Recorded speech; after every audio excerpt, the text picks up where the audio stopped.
Hello, everyone. Today's Thursday, November 20th, 2025. We're now at day 776 since October 7th of 2023.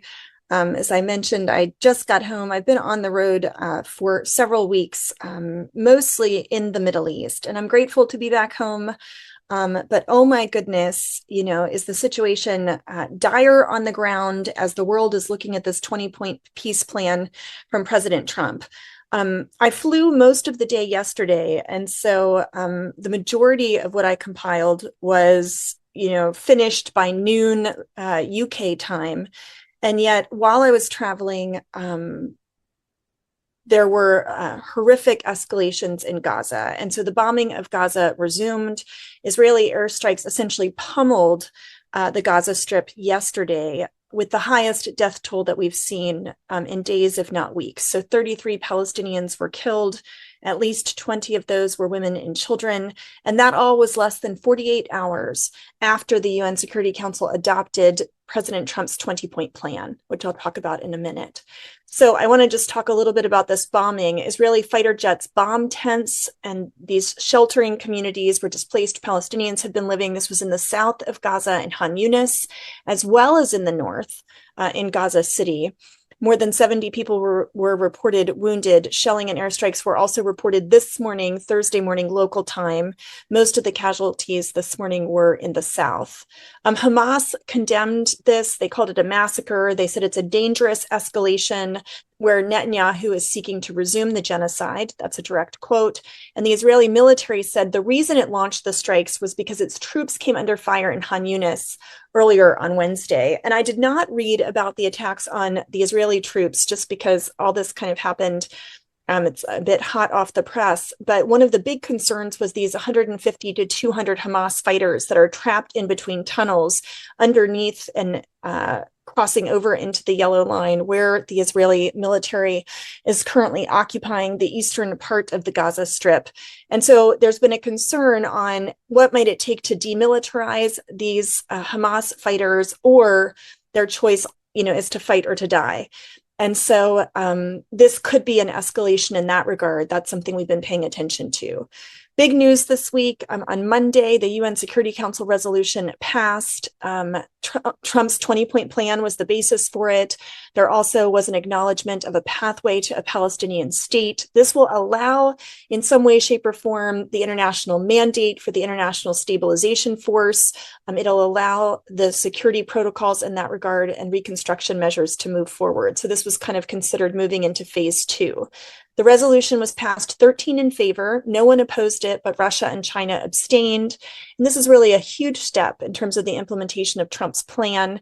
The next step, which is really going to be quite telling, is this international stabilization force and whether or not it will be deployed in Gaza. Some analysts are saying there's no way Israel is going to allow foreign troops to deploy on essentially an area that they have had control over.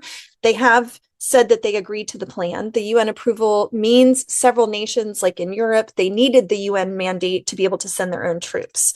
Demilitarization of Hamas is still a major issue. I already talked about the fighters that are behind IDF lines in the Rafah tunnels.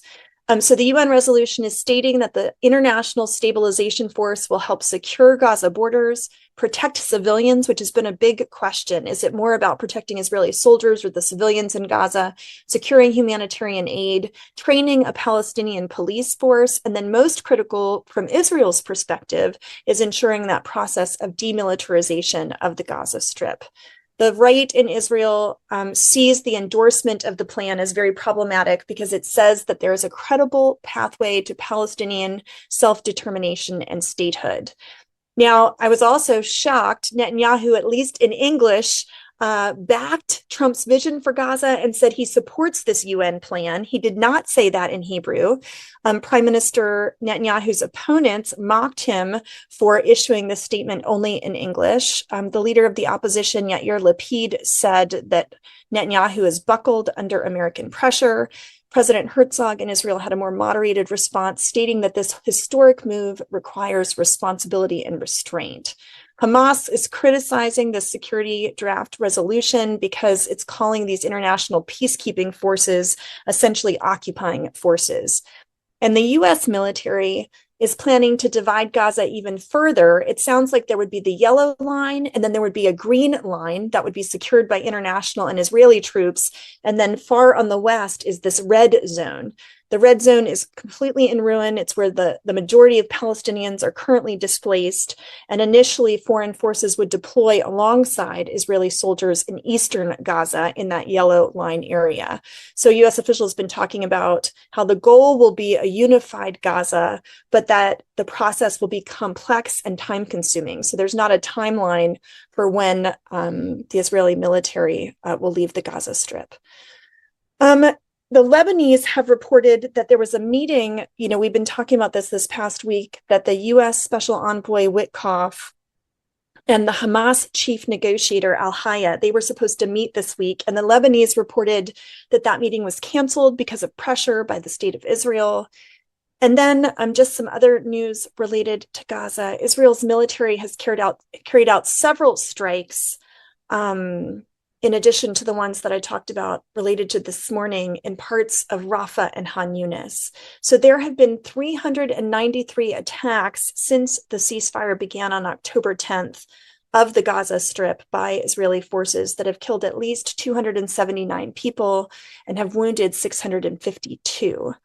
The total number in terms of the death toll in Gaza is now at 69,483 Palestinians killed, 170,706 wounded. The Israeli death toll in the past months has included some hostages, soldiers, but the majority were killed, 1,139 on October 7th. One of the big issues right now in Gaza is the concern about the effects of heavy rain that has caused widespread flooding. UNICEF has said that these floods are affecting at least 17,000 families. They've said it's catastrophic. They're calling it a winter storm. And they're saying these 17,000 families are not only vulnerable in terms of flooding, but that this increases the likelihood of disease. One of the UNICEF representatives said, "We're seeing heartbreaking stories of desperate families feeling completely lost and exhausted after their tents have been flooded. Many of them have been displaced multiple times. They've lost everything over the last 2 years. When children are sleeping in flooded tents without warm clothing or dry bedding, many lack the required nutrition with very low immunity and already traumatized by conflict.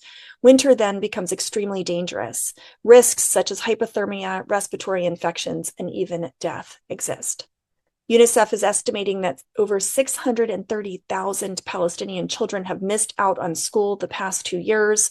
Only of those 630,000, only about 100,000 have so far returned to school.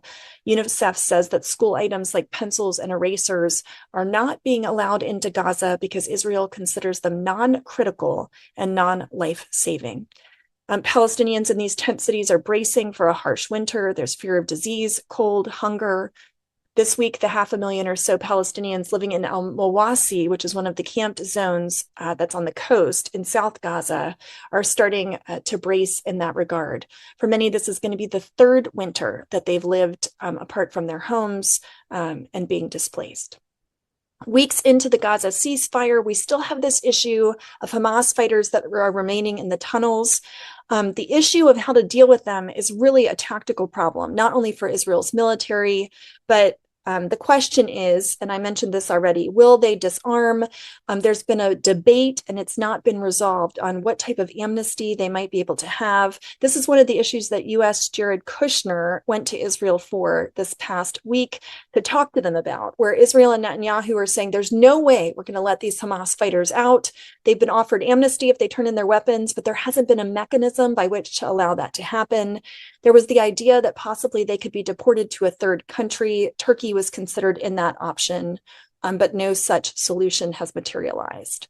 Reuters put out an article that says Hamas is quietly reasserting control in Gaza. That's, of course, the western part of the Gaza Strip.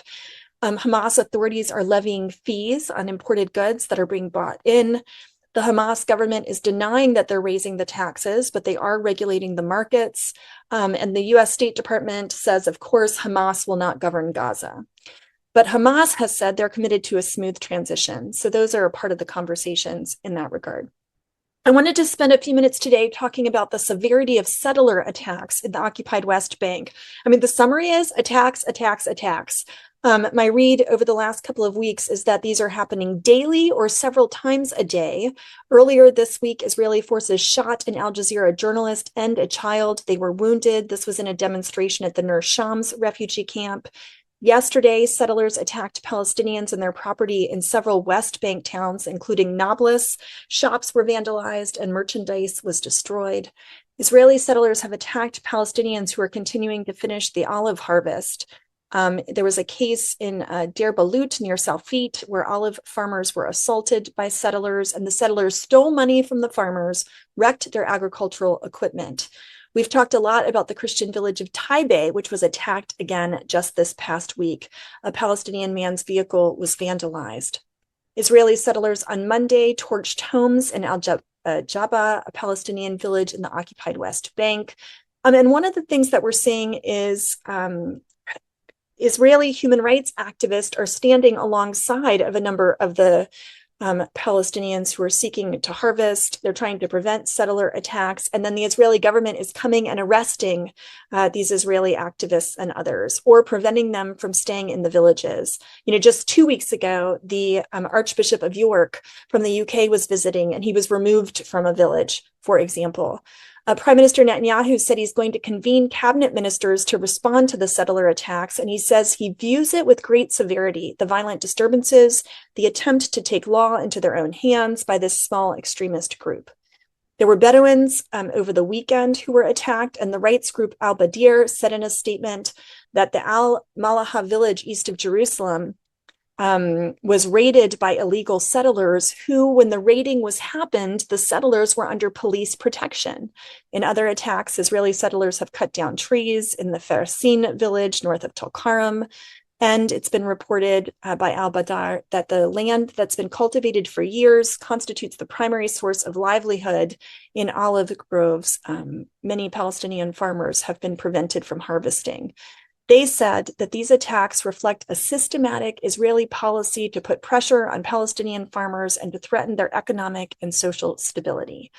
One of the villages where we work closely in the West Bank is called El Khair. This is in the South Hebron Hills. It was just deemed a closed military zone, which means it's illegal to be there. It might mean that the whole village has to relocate. And that village has been there for many decades before 1948. According to the Palestinian government's Wall and Settlement Resistance Commission, settlers have carried out 7,154 attacks across the West Bank since October of 2023, where 33 Palestinians have been killed and 33 communities have been displaced. In Israel, Hamas and Islamic Jihad handed over the body of a deceased hostage, Meni Godard. It's believed that there are 3 hostages' bodies that are remaining in the Gaza Strip. According to the ceasefire agreement, 1 Israeli body would be returned for 15 Palestinian bodies. 15 Palestinian bodies were released upon the receipt of Meni Godard's body. Over the weekend in Jerusalem, Israeli police and Shin Bet security services said that 4 residents of Jerusalem were arrested, being suspected of supporting the Islamic State. And the Physicians for Human Rights group reported that at least 98 Palestinians have died in Israeli detention since the start of the war in Gaza. A former guard at an Israeli military prison told Associated Press that detainees have been routinely shackled with chains, hit with batons, and added that the facility was a graveyard because so many prisoners were dying there. On Monday, the Israeli government announced the establishment of a commission of inquiry into the October 7th attacks, similar to the State Commission of Inquiry, and whose members will be appointed by the Netanyahu government. And it's important to note that also on Monday, Netanyahu said that he would not support the UN Security Council resolution. He said, we're opposed to a Palestinian state on any territory. Our perspective in that regard hasn't changed. He said that he's committed to the demilitarization of Gaza and that the territory there will be fully disarmed. Hamas will be disarmed the easy way or the hard way. Meanwhile, the US and Israel are renegotiating the security agreement that was established under Obama, the MOU that lasts for 10 years of $3 billion more per year. The current MOU expires in 2027. And this past week, Israel has proposed extending their security agreement from 10 to 20 years and shifting a bit of the focus, where some of the money for the joint US-Israeli engagement would be focused on research and development rather than direct military aid. They're talking about this as being out-of-the-box thinking.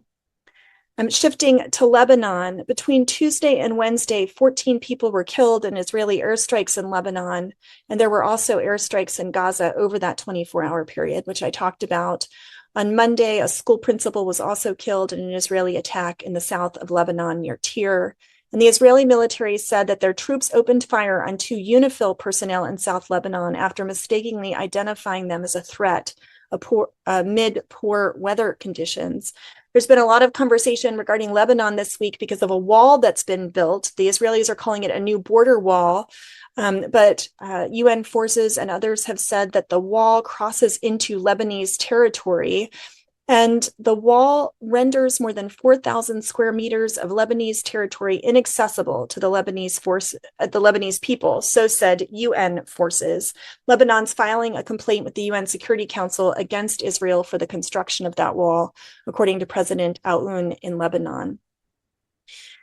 Regarding Syria, members of Syria's security forces and the military have been detained over sectarian violence. This is related to the violence that happened in the south of Syria in Saweda. This was that violence that happened in July, and the result was several hundred people dead. That's being investigated. The head of a Syrian committee investigating the violence held a news conference in Damascus to talk about that investigation, but a death toll has not been released. He said there'll be a report before the end of the year. In mid-July, armed groups affiliated with the Druze spiritual leader Sheikh Hikmat al-Hijri clashed with local Bedouins, and this spurred the intervention of government forces who effectively sided with the Bedouins. Hundreds of civilians, mostly Druze, were killed in those July attacks, and many of the deaths were at the hand of government fighters. Iranian Foreign Minister Abbas Araghchi on Wednesday called for the UN to impose appropriate measures against the US and Israel over the military strikes on Iran in June. These were the targeting of the nuclear sites in Iran. President Trump told reporters in early November that he was very much in charge of Israel's initial strike on Iran. And Araghchi said that Trump's comment constitutes clear evidence of the US's control during the 12-day Israel-Iran war. Related to Armenia, Churches for Middle East Peace signed a joint statement with other U.S. organizations concerning the potential inclusion of Azerbaijan in the planned international security force for Gaza. Azerbaijan and Israel have a close relationship, and Azerbaijan receives military assistance from Israel. You may know that Churches for Middle East Peace works on the issue of Nagorno-Karabakh. The Armenian Orthodox Church is a part of our membership. Shifting to the U.S., this week, President Trump met with the Saudi Arabian Crown Prince and the de facto ruler, Mohammed bin Salman. He also had meetings with Congress and other members of the U.S. government. This was Mohammed's first visit since the 2018 killing of Khashoggi in a Saudi consulate in Istanbul. President Trump has been very quick to restore ties with Saudi Arabia. One of the goals is normalization between Saudi Arabia and Israel. Saudi ratification of the Abraham Accords would be a significant victory for President Trump, and he and his family also have business interests in the country. It's been reported that the U.S. will be selling F-35 fighter jets to Saudi Arabia. And after the Tuesday meeting between MBS and President Trump, Trump said, we will be doing that. We'll be selling those F-35s. He said, if they want to buy them, they've been a great ally. I wanted to summarize just a few of President Trump's perspectives and what he's been talking about this week. He has applauded the release of the 20 living captives of the hostages that were released to Israel as a part of the ceasefire deal. He said he's hopeful that the last bodies will be returned. He's credited Hamas for doing, quote, a lot of work in the return of the captives. He said a lot of people have said Hamas would not do that, but they did it, and the bodies have been delivered to their families. President Trump also praised the UN Security Council resolution. He will be the head of the transitional governing body that's being called the Board of Peace. He expects the board to be quite large. It will have the heads of several major countries. He said that he hopes MBS of Saudi Arabia will participate. He acknowledged that Gaza looks a little bit messy, but Israel has carried out, this is about the attacks that Israel's carried out during the ceasefire, but he says that, quote, it is getting very close to being perfected, end quote. Other news from the US is that Representative Rashida Tlaib introduced a resolution to recognize Israeli genocide in Gaza. She, along with 20 other lawmakers, introduced a resolution that would recognize the Israeli government as having committed the crime of genocide against the Palestinian people. It further calls for the US to take immediate, concrete action and to fulfill its binding legal obligations as a party to the Genocide Convention to prevent and punish the crime of genocide. I want to close just with a couple of updates in terms of Christian engagement. I shared this week that I'll be teaching a course at Yale Divinity School on peace-building lessons from the Middle East, specifically looking at transformation and what we learn about justice, reconciliation, and spiritual renewal in the midst of peace-building alongside Palestinian Christian brothers and sisters, but also in Israel and Palestine. And so that's at Yale Divinity School. And then we had numerous meetings when I was in Jerusalem and the occupied territories in Israel, but one of them was with our women's empowerment program called And Still We Rise. And so last Friday, I was at Bethlehem Bible College meeting with several Palestinian Christian women. I was joined by Ilda Zakmut, who leads yoga and spiritual renewal. And she led us through 45 minutes of sustainability practices, breathing exercises, and prayer. And the women, many of these were gathered with us when we did our large women's summit in Jericho last fall as a part of And Still We Rise. And there was such an eagerness to be together in biblical community. We prayed through Psalm 37 that says, "Do not fret because of those who are evil, or be envious of those who do wrong. For like the grass, they will soon wither, and like the green plants, they will soon die away. Trust in the Lord and do good. Dwell in the land and enjoy safe pasture. Take delight in the Lord, and he will give you the desires of your heart." And so that's what we sought to do that evening when we were together. This is the update for November 20th, 2025. A weekly summary will continue in our efforts towards peace. May God go before us. Amen.